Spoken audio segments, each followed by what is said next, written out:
Social मीडियावरती फेसबुकच्या अकाउंटवरती एक अकाउंट आहे अकलूजचा गावठी चाणक्य। या अकाउंटवरती आमचे नेते आदरणीय जयसिंह मोहिते पाटील साहेब आणि आदरणीय रणजितसिंह मोहिते पाटील साहेब यांच्यावरती अतिशय खालच्या पातळीवर जाऊन टीका टिप्पणी त्या ठिकाणी होत असते आणि त्याच्या माध्यमातून तो जनतेमध्ये संभ्रमावस्था निर्माण करण्याचा प्रयत्न करतोय।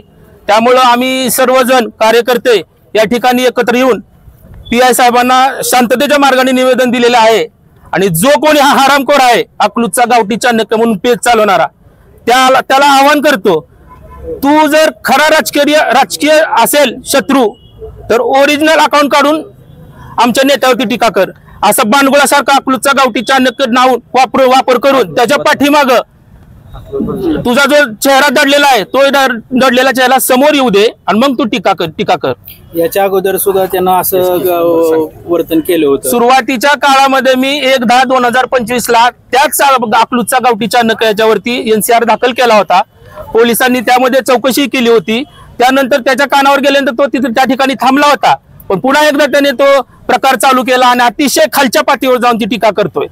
सुसंस्कृत राजकीय घराणे असलेलं मोहिते पाटील घराणे हे त्यांच्याकडे संयम आहे, पण ती टीका टिप्पणी आम्ही वाचल्यानंतर आम्ही संयम सोडून सगळ्या कार्यकर्त्यांनी एकत्र घेऊन या ठिकाणी शांततेच्या मार्गाने निवेदन दिलेलं आहे। पण आमचा संयम हा सुटू शकतो। त्यामुळे आत्ताच या माध्यमातून तुमच्या माध्यमातून एकच सांगू शकतो, राजकारण करायचं असेल तर संविधानिक आणि स्वच्छचारितेच्या मार्गाने राजकारण करा। असले डाव प्रतिडाव करून सोशल मीडियावर बदनामीकारक जर करत असाल तर आम्ही इथून पुढे सहन करणार नाही। अकलूज पोलीस ठाण्याचे पोलीस निरीक्षक नीरज दुबाळे साहेबांना आता तुम्ही निवेदन दिलेलं आहे, मग तुम्ही निवेदन दिल्यानंतर साहेबांनी तुम्हाला काय आश्वासन केलं? साहेब म्हणाले की तुमच्या निवेदनाचा आम्ही पुरेपूर अभ्यास करतो, वाचन करतो आणि जो कोणी या पाठीमागे आहे त्याला सायबर सेलच्या माध्यमातून शोधण्याचा प्रयत्न करतो आणि त्याच्यावरती संविधानिक मार्गाने कायदेशीर गुन्हा दाखल करतो, असं त्यांनी आम्हाला आश्वासन दिलेलं आहे। काय कारवाई होणं अपेक्षित आहे आणि कारवाई न झाल्यास पुढचं नियोजन काय असणार? सुरुवातीला आज कारवाई न झाल्यास आम्ही पोलिसांना सांगितलेलं आहे इथून पुढच्या मार्ग आज जरी आम्ही संविधानिक मार्गाने आलोय, आमच्या शांततेचा अंत इथून पुढे कोणीही बघू नये। आणि जर या ठिकाणी तुमच्या माध्यमातून सांगू इच्छितो, इथे असलेला संबंध मोहिते पाटील परिवारावरती प्रेम करणारा कार्यकर्ता या ठिकाणी उभा आहे। त्या कार्यकर्त्यांच्या सगळ्यांच्या वतीनं मी आपल्या माध्यमातून या ठिकाणी सांगतो, जर मोहिते पाटील परिवाराचं बदनामीकारक जर आक्षेपार्ह व्हिडिओ आक्षेपार्ह टीका टिप्पणी जर नाही थांबली तर आम्ही रस्त्यावर उतरून जशा तसे उत्तर देऊ। आपण काय निश्चितपणे आता जी वकील साहेबांनी सांगितलं की मोहिते पाटील परिवार हा महाराष्ट्र राजकारणाचा सुसंस्कृत घराणा आहे।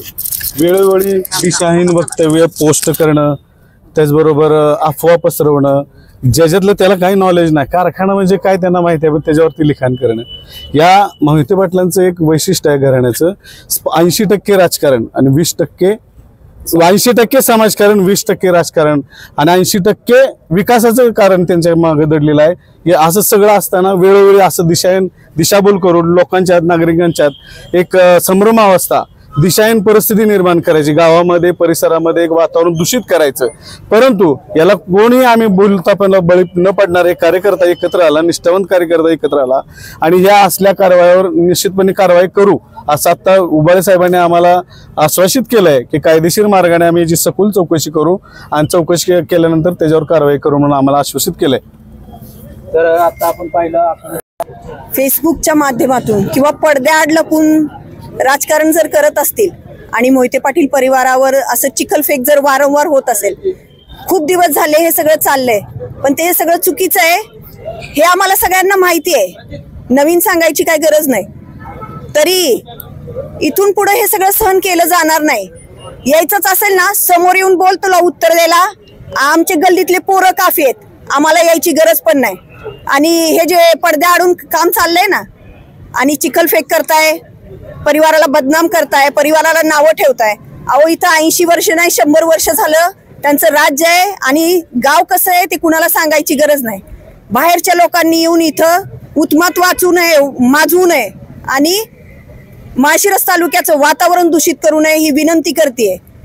ह्याचं जर उत्तरच द्यावं लागलं, फक्त आम्हाला आमचे संस्कार नडतायत, शिवरत्नवरून येणारे आमचे संस्कार आम्हाला नडतायत म्हणून आम्ही शांत आहोत, ह्याचा असं समजू नये की उत्तर देता येत नाही। फक्त असं आहे की हाती चले बाजार और कुत्ते भूके हजार, लक्षात ठेवावं.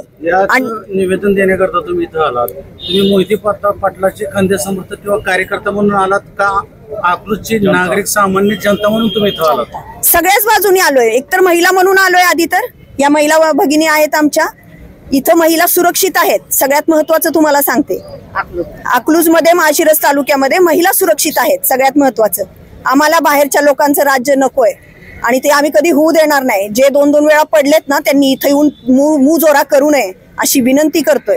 आमचे संस्कार आहेत आम्हाला शिवरत्नहून आलेले की आपण उत्तर द्यायचं नाही आणि ते आम्ही पाळतोय आणि तसंच पाळतही राहणार आहे. पण इथून पुढे नाही चालणार. कारण कसं असतंय, कुराणमध्ये पण लिहिलंय की अत्याचार करणाऱ्याला 2 वेळा 4 वेळा माफ करावं, पण प्रत्येक वेळा माफ करावं हेही चूक आहे. हे लक्षात घ्यावं सगळ्यांनी आणि इथून पुढची वाटचाल करावी. जय हिंद, जय महाराष्ट्र.